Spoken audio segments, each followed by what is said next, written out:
Selina Michael എന്ന് പറയുന്ന സാധാരണക്കാരിയായിട്ടുള്ള ശവസംസ്കാര ജോലി ചെയ്യുന്ന ഒരു സ്ത്രീയുടെ ജീവിതം അവതരിപ്പിക്കുന്ന ലൈറ്റനിങ് എന്ന് പറയുന്ന ഭാഗം വളരെ ഹൃദയസ്പർശിയാണ്.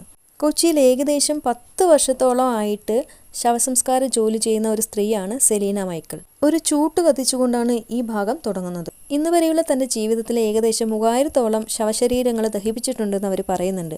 ഒരിക്കലും അതിൽ എനിക്ക് പേടി തോന്നിയിട്ടില്ല. രാത്രി 3 മണി വരെയൊക്കെ ഒറ്റയ്ക്ക് നിന്ന് ഈ പണിയെടുക്കും. ഏകദേശം രാത്രി ഒരു 10-11 മണിക്കൊക്കെ ബോഡി വന്നു എന്ന് വെച്ചാൽ ആ ബോഡി കത്തി തീരാൻ വെളുപ്പിന് 3 മണി വരെയൊക്കെ സമയമെടുക്കും.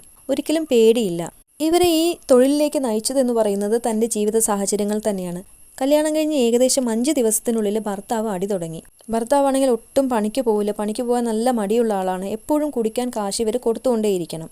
പക്ഷെ അയാൾ വീട്ടിലെ പണികളൊക്കെ നോക്കും, ചോറും കറിയൊക്കെ വെക്കും, കുട്ടികളെ തല്ലുമൊന്നുമില്ല. പക്ഷെ എങ്കിലും ഇവർ ജോലിക്ക് പോയിട്ട് താമസിച്ച് ചെന്നു എന്ന് വെച്ചാൽ അനാവശ്യ വർത്തമാനങ്ങളൊക്കെ പറയാറുണ്ട്. പിന്നെ അടിക്കുകയും ചെയ്യും. കുട്ടികളെ തല്ലാറില്ലെങ്കിലും സെലീനയെ അടിക്കുന്ന സമയത്ത് കുട്ടികൾ പേടിച്ച് കട്ടിലിനടിയിൽ ഒളിക്കും. അങ്ങനെ സെലീനയെ എടുത്തെറിഞ്ഞ് നടുവൊടിച്ചിട്ടുണ്ട്, കൈയൊടിച്ചിട്ടുണ്ട്, പല്ലടിച്ച് കളഞ്ഞിട്ടുണ്ട്, ചെവി അടിച്ച് പൊട്ടിച്ചിട്ടുണ്ട്. അത്തരത്തിലുള്ള ഉപദ്രവം ഒരുപാട് കൂടിയ സമയത്ത് സെലീനയ്ക്ക് ആ ജീവിതം മടുക്കുകയാണ് ചെയ്തത്. അപ്പോൾ ഒരു ധൈര്യം വന്നു, ഒറ്റയ്ക്ക് ജീവിക്കാം. ആ ധൈര്യത്തിൻ്റെ പുറത്ത് അയാളെ ഇനി തൻ്റെ വീട്ടിലേക്ക് വരണ്ട എന്ന് അവർ പറഞ്ഞു. അത്തരത്തിൽ തനിക്ക് മുന്നോട്ട് പോകണമെങ്കിൽ ജോലി എടുത്തേ മതിയാകൂ എന്നൊരവസ്ഥ വന്നപ്പോൾ അവർ എന്ത് ജോലിയും ചെയ്യാൻ തയ്യാറായി വന്ന നിമിഷത്തിലാണ് ശവസംസ്കാര ജോലിയിലേക്ക് കടന്നു വന്നത്. ഒരു ബോഡി കത്തിത്തീരാൻ ഏകദേശം 2.5 മണിക്കൂർ സമയം വേണം. അത് അസുഖമുള്ള ബോഡിയാണെങ്കിൽ 3-4 മണിക്കൂറൊക്കെ ആകുമെന്ന് പറയുന്നുണ്ട്. ഒരിക്കലും ഒരു മരിച്ച ബോഡിയെ അവർ പേടിക്കാറില്ല. കാരണം പറയുന്നത് മനുഷ്യനെ, അതായത് 2 കാലിൽ നടക്കുന്ന മനുഷ്യനെ മാത്രം പേടിച്ചാൽ മതി, ഈ സമൂഹത്തിൽ വേറെ ആരെയും പേടിക്കേണ്ട കാര്യമില്ല എന്ന് പറയുന്നുണ്ട്.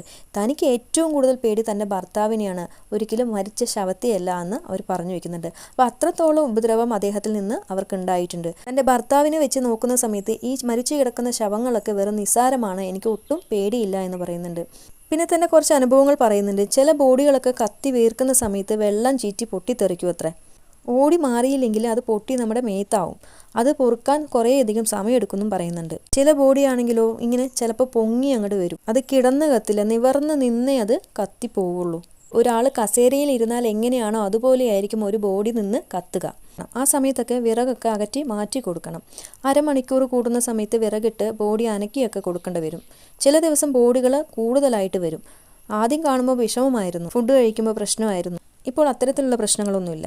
ഞാൻ മരിക്കുന്ന സമയത്ത് എന്നെ ഇവിടെ കത്തിച്ചാൽ മതി എന്ന് മക്കളോടൊക്കെ പറഞ്ഞിട്ടുണ്ട്. ഞാൻ ഇത്രയും ബോഡിയൊക്കെ കത്തിച്ചതല്ലേ, ഞാനും ചാരമായി മാറിക്കോളാം. പുഴു അരിച്ച് മരിക്കുന്നതിൽ നല്ലതല്ലേ ചാരമാകുന്നത് എന്ന് പറയുന്നുണ്ട്. അതുപോലെ തന്നെ ഞാൻ മരിക്കുന്നത് വരെ ഈ ജോലി തുടരുമെന്നും അവർ പറഞ്ഞു വയ്ക്കുന്നുണ്ട്.